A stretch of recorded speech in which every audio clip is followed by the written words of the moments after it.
সমঝোতার ভিত্তিতেই পদত্যাগ করেছেন মোহাম্মদ শাহাবুদ্দিন চুপ্পু এবং 10-12 দিনের মধ্যে নির্বিঘ্নে দেশের বাইরে যেতে পারবেন এমন প্রতিশ্রুতিও দেওয়া হয়েছে। বিএনপির শীর্ষ নেতা ছাড়াও একাধিক রাজনৈতিক সূত্রের দাবি এটি।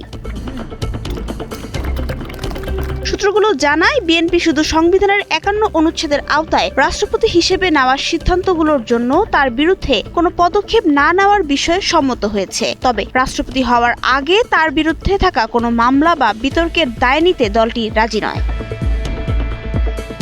শারীরিক অসুস্থতার কথা বলে পদত্যাগ করলেও বিএনপি নেতাদের মতে আওয়ামী লীগ সরকারের আমলে নির্বাচিত হওয়ায় শাহাবুদ্দিনের দ্রুত দেশ ত্যাগ করাই নিরাপদ। তবে শাহাবুদ্দিনের পদত্যাগ নিয়ে মন্তব্য করতে রাজি হননি বিএনপির মহাসচিব ও স্থানীয় সরকার মন্ত্রী মির্জা ফখরুল ইসলাম আলমগীর। তিনি বলেন, আগামী 90 দিনের মধ্যে সংসদে নতুন রাষ্ট্রপতি নির্বাচিত হবেন। এ বিষয়ে দলের নীতি নির্ধারণী বৈঠকে সিদ্ধান্ত হবে।